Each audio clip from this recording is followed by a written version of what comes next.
CES 2019 has come and gone, and with it, the announcement of several new laptops that are about to enter the market. Noticeably absent from the lineup of new models, though, was any mention of a Microsoft Surface Book 3. So with the Surface Book 2 now over 2 years old and costing more than most of its 2019 competition, we have to ask ourselves, is it still worth buying today? Hey everybody, today we're talking about the Microsoft Surface Book 2 15-inch model and why you should or should not still consider it when buying a photo or video editing laptop in 2019. We're going to start off with a quick overview of the specs for the 15-inch model. The Surface Book 2 comes standard with 16GB of memory, an Intel Core i7 processor, and the storage options of 256GB, 512GB, or a 1TB SSD. It weighs 4.2 pounds altogether, has 2 USB Type-A ports, 1 USB Type-C, and a full SD card reader, and a headphone jack. Opening the laptop, we see this gorgeous base that they have, and you can immediately tell where the majority of the 4.2 pounds is located. Most of the hardware is going to be in this base, and that means that it needs to be protected, which is why Microsoft used a sturdy magnesium material to encase it all in. And you really have to get a feel for this laptop to truly appreciate that magnesium material. For such a sturdy metal, this keyboard is almost velvety to the touch. It is that smooth. The trackpad is decent. I've said this before in my other review, Apple still has the market cornered when it comes to trackpads. This one is good, but it occasionally lags and lacks the responsive intuitiveness that Apple trackpads have. Moving up, we see what is in my mind the best laptop keyboard I personally have ever typed on. Microsoft kept that same smooth texture on the individual keys, and travel distance for the keys is perfect. They even bounce back a little as I'm typing, which surprisingly actually improved my typing speed. Next up, we have the Surface's very unique dynamic fulcrum hinge. Before buying the Surface for myself, I read a lot of reviews saying how annoying and impractical the hinge was simply because it didn't lay flat. People complained that it made the laptop too thick and that dust and other particles could get inside the crevice and ruin up the keyboard. I actually like the hinge though. It's a genuine piece of ingenuity. The fact that it's flexible enough to open the Surface without tilting the whole machine while still being sturdy enough to hold the screen in place is nothing short of amazing. However, there is a minor downside to it, and I will use that to segue into the next part of the review as we continue to work our way up the laptop. So one of the biggest selling points of the Surface Book 2 is that it claims it is the only true 2-in-1 laptop simply because it can do this. Now, I don't know about you, but I think this is amazing. If you're in a board meeting and you need to pass around your artwork to some clients, the tablet does that. If you want to chill in bed all day and play Candy Crush, the tablet does that. And hey, if you want to take your Surface Pen and try your hand at being the next Odd Ones Out or Jaden Animations, the tablet does that too. The downside that I mentioned earlier though is that there is a little bit of stability that gets sacrificed when you have a detachable base like this.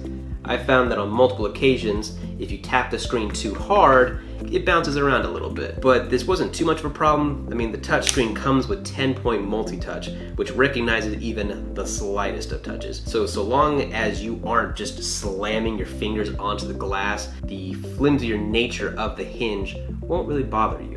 One other note about the detachable screen is that you can't do any graphics-intensive editing while detached from the base. All the graphics power is located in the base, so I don't recommend editing 4K footage in tablet mode. In fact, if you try to detach the screen with programs like Premiere open, the Surface Book won't actually let you until you close the programs. Once you close them though, you can detach the screen and open up Adobe and edit mobilely.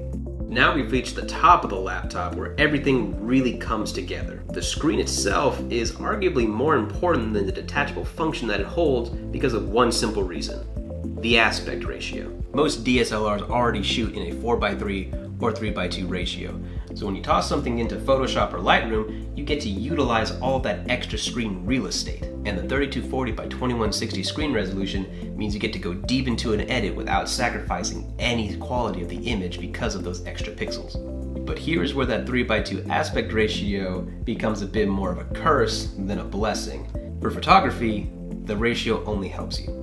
But when you're trying to edit videos, it presents a few more challenges. Like I said before, most video media is a 16:9 aspect ratio. And when you're looking at footage in your timeline in programs like Adobe Premiere, there's less horizontal screen space for you to truly see all of your workflow. I don't want to say outright that this makes the laptop a deal breaker though, because Adobe programs like Premiere give you the freedom to create custom workspaces.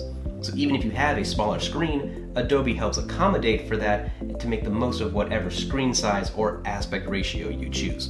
Another con, surprisingly for video editing though, is the screen's resolution. The 15-inch Surface Book 2 comes with the NVIDIA GTX 1060, which means it can handle 4K footage, but the resolution isn't in 4K.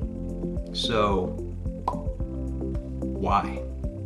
Now, I really could go on forever about the effects that the 3:2 aspect ratio has on the rest of the laptop. Suffice it to say, if you buy this laptop, the biggest issue you'll have to deal with is smaller icons and text on screen due to scaling with the aspect ratio. Otherwise, I'd say this aspect ratio is a breath of fresh air and will only help you in your creative process. Finally, the last thing we have to talk about is the Surface Pen. Now, this sucker is going to cost you $100 extra on top of an already outrageous price tag. However, I cannot imagine doing any editing, especially in programs like Photoshop, without this thing. The points of connectivity this pen has is amazing.